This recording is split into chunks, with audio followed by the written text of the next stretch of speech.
in financial services, we are going to have to focus big time on rebuilding distressed communities in America, including African American communities. Samantala, 10 Democratic presidential hopefuls ang nagtalo sa isang televised U.S. debate para malaman kung sino ang mananalo sa 2020.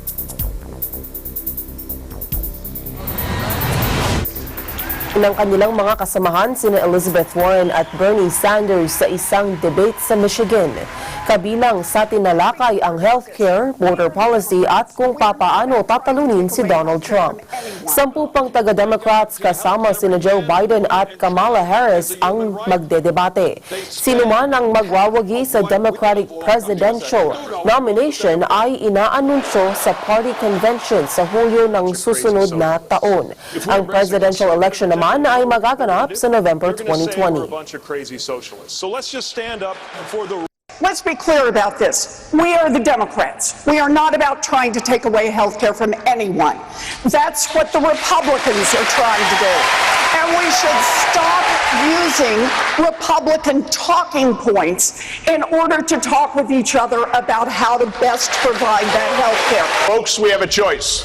We can go down the road that Senator Sanders and Senator Warren want to take us, with bad policies like Medicare for all, free everything, and impossible promises that'll turn off independent voters and get Trump reelected. What do you say to Congressman Delaney? You're wrong.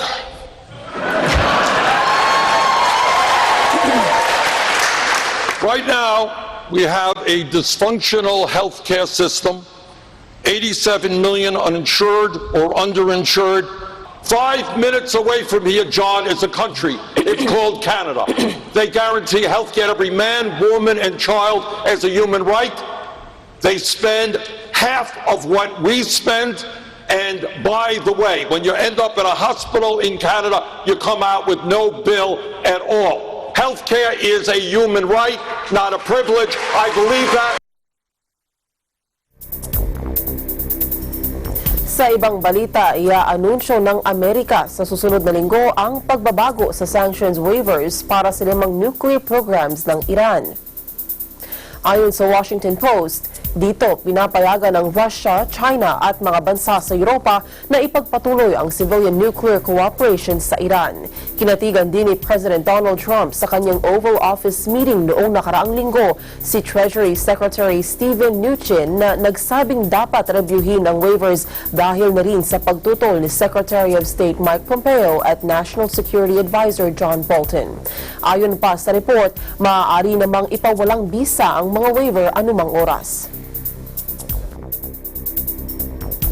Ipinagutos ng korte sa Ukraine ang pagkakumpiska sa isang Russian tanker na pinigil noong nakalipas na linggo dahil umano sa pagkakasangkot sa naval clash noong nakalipas na taon. Sinabi ni Anatoly Matios, legal ang pagkakakumpiska sa barko. Sinabi naman ng Russian owner ng kinuhang tanker, patuloy ang kanilang pakikipag-ugnayan sa Ukrainian authorities para malutas ang mga isyung may kinalaman sa barko. Pinigil ang Russian tanker sa timugang bahagi ng Odessa region. Kinwestiyon din ng mga investigador ang 10 tripulante.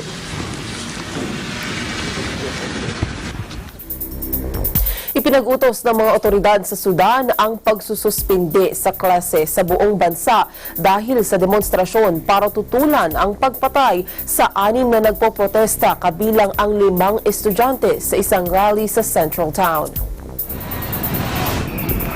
Suot pa ang kanilang mga uniforme, daang-daang mga estudyante sa elementarya ang nagprotesta sa Khartoum para kondenahin ang pagpatay. May ilan ding isinagawang protesta ang mga batang estudyante sa ibang bahagi ng Sudan.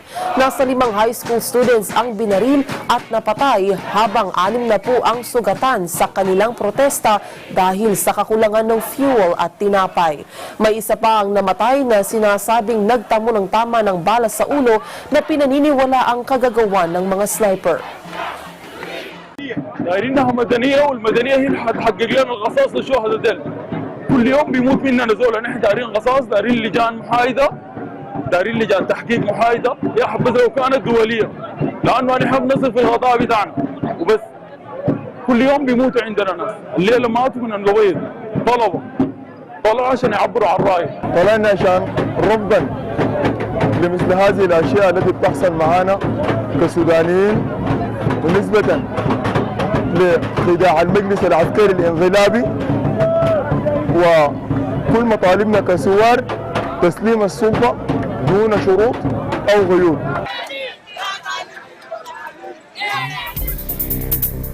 Ang iba pang mga balita sa pagbabalik ng Eagle News International Filipino Edition.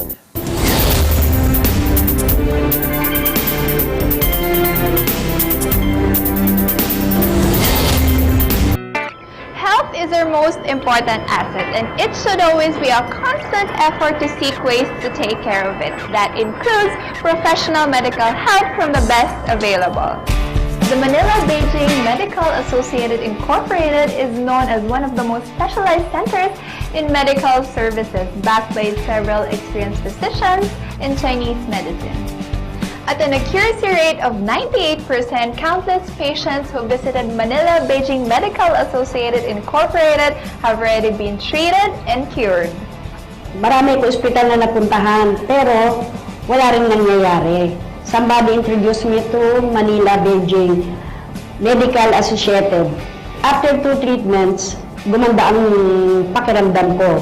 My friends introduced me Manila-Beijing Medical Associated, and luckily, I got cured. So I sincerely want to thank the doctors of Manila-Beijing Medical Associated.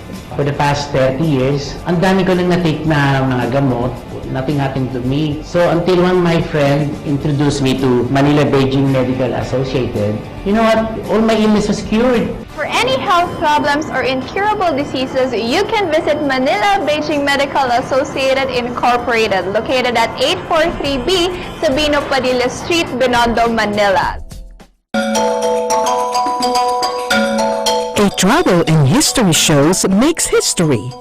Through the years, Landmarks gained recognition as a travel show that delves into the rich history and culture of the Filipino people. This year, July 23, 2019, Landmarks won as the Best Culture and Arts Program on the recently held 27th KBP Golden Dove Awards at the Star Theater, CCP Complex in Manila. And the Golden Dove Award for Best Culture and Arts Program goes to Landmarks Network 5. Another testament to God's overflowing grace, guidance, and love. Praise be unto God. Agila Balita, Lunes hanggang Biyernes, alas 7:30 hanggang alas 8 ng umaga.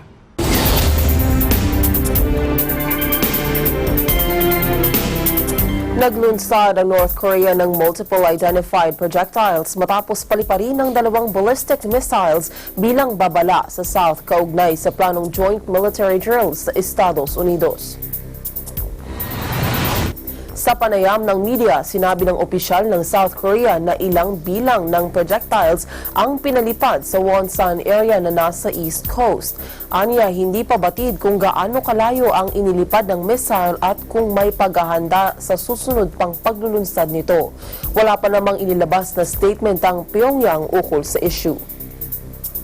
어찌됐든 이전 직전까지는 좀 평화의 분위기도 있었고 분위기상 나쁘지 않았기 때문에 그 맥락으로 본다면은 뭔가를 불만을 드러내고 싶어서 미사일을 쐈다기보다는 그 앞으로 그러니까 저도 기사에서 본 건데 앞으로 있을 북미 협상에 대비해서 약간 어느 정도 우리의 길을 보여주겠다 하는 계속 이제 본인들이 원하는 조건과 요구 사항을 안 들어주고 하면은 이제 계속 이런 식으로 이제 도발을 하게 될 거고 또 그렇게 또 안 된다면은 또 이제 예전에 몇 년 전 사건처럼 이제 연평해전이라든지 어떤 그런 사건들이 이제 어떤 그런 식으로 계속 도발을 하지 않을까 저는 개인적으로 생각을 합니다. 그리고 원하는데 장거리를 쐈을 때는 미국을 의식해서 썼다는 거라고 생각하는데 장거리면은 일본이나 우리나라를 겨냥해서 쏜 거라고 생각하거든요.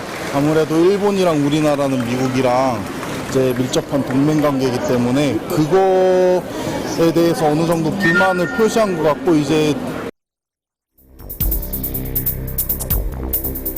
Sa iba pa ring balita, isang katawan ng Frenchman na hinihinalang mahigit isang buwan nang nawawala ang natagpuan sa River Loire sa kasagsagan ng isinagawang police raid sa isang music festival. Hunyo pa umunong nawawala ang katawan ng nakilalang si Steve Maya Canico. Dismayado si Prime Minister Edward Philip dahil wala pang nakikitang ebidensya ang pulisya sa posibleng dahilan ng nangyari sa biktima. Au-delà d'être un fait divers, d'être une affaire sensible, d'être une affaire d'État, pour la famille, c'est le jour de l'annonce de la mort de leur fils. Qu'on n'oublie pas que c'est ça pour eux, aujourd'hui. Ensuite, effectivement, il y a des enjeux manifestement politiques forts autour de cette affaire, mais pour eux, c'est d'abord un jour de chagrin immense, de douleur, et moi je leur souhaite de pouvoir avoir aussi du silence et du recueillement. Ce rapport est pour eux évidemment extrêmement difficile à entendre, évidemment.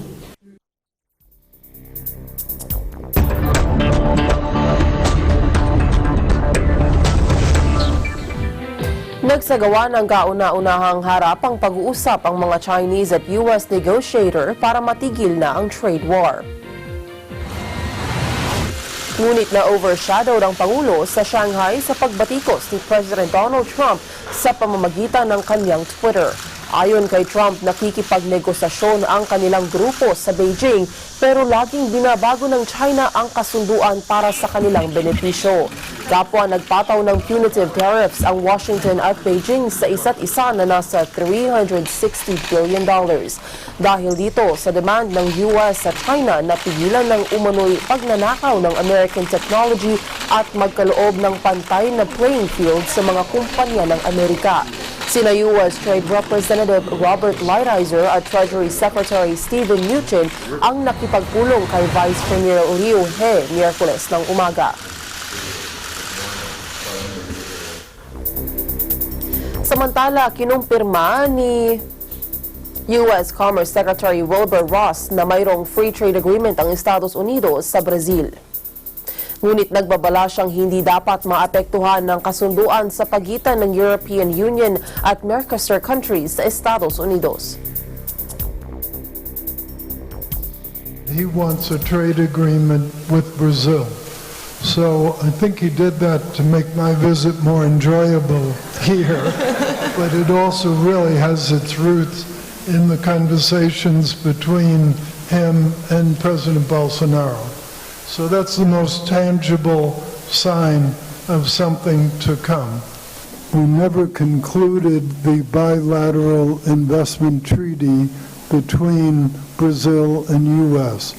That would be a logical precursor to any kind of a full free trade agreement. They've already agreed a political agreement on free trade with the European Union. Now that needs to be made into a detailed agreement. It's important that there be nothing in that agreement that's contradictory to or would block a free trade agreement with the U.S.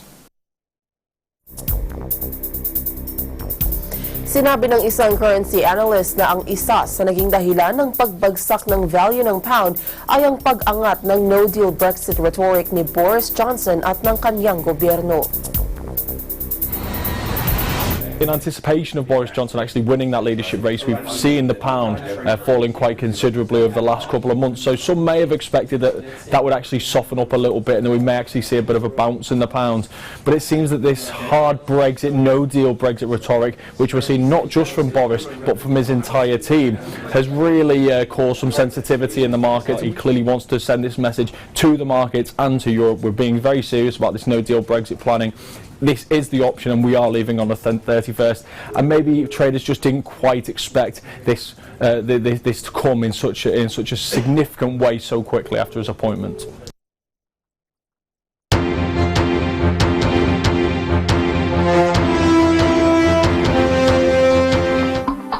Patuloy ang paglaban ng Democratic Republic of Congo sa Ebola epidemic na nararanasan sa loob ng isang taon.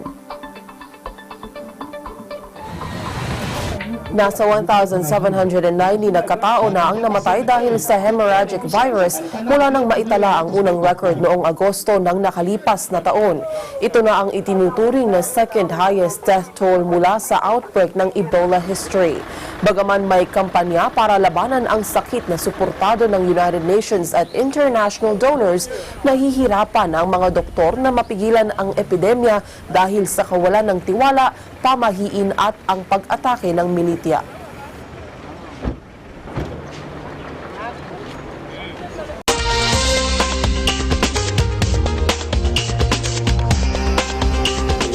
Isang southern white rhino ang isinilang sa San Diego Zoo.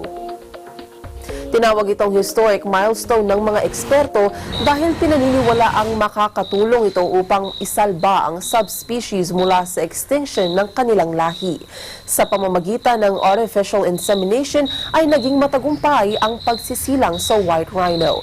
Dahil dito ay umaasa silang marerecover nila ang lahi ng northern white rhino last year nang mamatay ang huling male northern rhinos na nabubuhay sa mundo. Sa pagtaya, nasa 18,000 southern wild rhinos ang nananatiling buhay sa wildlife, ngunit unti-unti itong nauubos dahil sa mga poacher.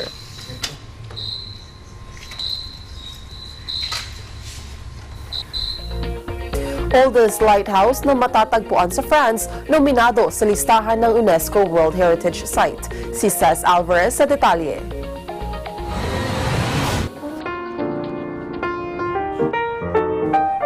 Back in 1862, kinilala bilang historic monument sa France ang Cordoue Lighthouse, kasama na ang Notre Dame de Paris. Dahil sa patuloy na pagsasaayos dito at pagpapaganda, ay nominado ngayon ang sikat na lighthouse ng France sa UNESCO World Heritage Site. May taas itong 223 feet at pang-10 sa listahan ng tallest traditional lighthouse in the world. Idinisenyo ito ni Louis de Fox na isang Paris architect na sinimulang gawin noong 1584 na natapos noong 1611. Dahil sa hanggang ngayon ay bukas pa rin ito sa mga turista at ito na lamang ang natitirang maritime lighthouse sa France, ay tinagurian din itong oldest lighthouse. Pag-akyat mo sa halos 301 steps ng Lantern Room ay isang breathtaking view ng Gironde Estuary at coastline ng Royan at Medoc ang naghihintay sa iyo. Para sa Eagle News, Cez Alvarez and I'm on with 25. Magandang pagmasda ng French Pyrenees sakay ng maliit na yellow train.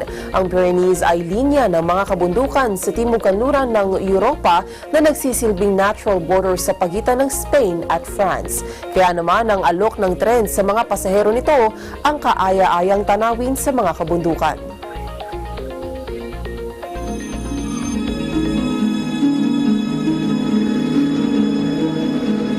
Ce train, il est unique au monde.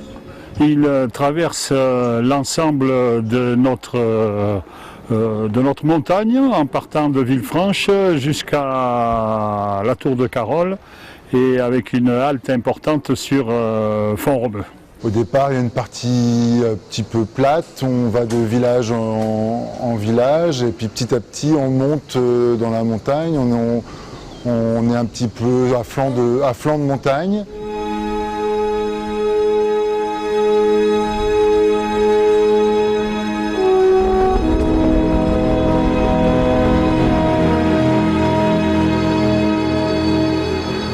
C'est un train qui aura 110 ans l'année prochaine.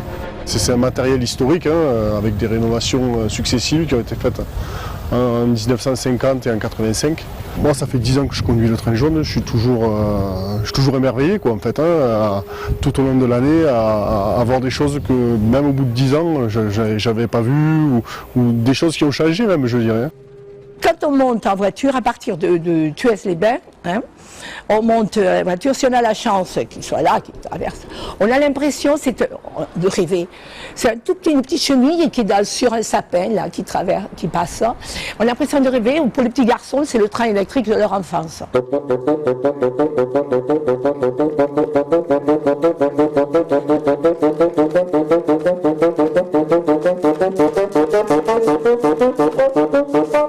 On peut apercevoir sur toutes les hauteurs, aussi bien les cimes des Pyrénées, mais aussi des villages haut perchés. Il y en a tout plein hein, de ponts, de chefs-d'œuvre, de Villefranche à Montlouis, il n'y a que ça.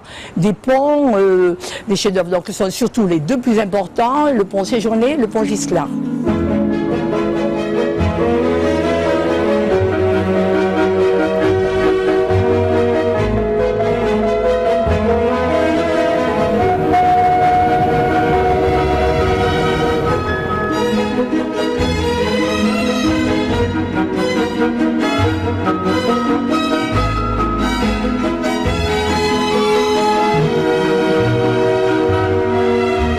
Il faut savoir que sans le train, Font-Romeu n'existerait pas. Ce petit train a permis de désenclaver la Cerdagne, qui était un secteur vraiment défavorisé, grâce au transport de marchandises et de personnes. Déjà, il est aux couleurs du département, hein, sang et or. Il fait partie du patrimoine parce que c'est un emblème, il est inscrit dans le cœur de tous les Catalans en fait. Hein. Pour le département, c'est quelque chose de très important. C'est comme la Tour Eiffel pour les Parisiennes, nous c'est le train jaune.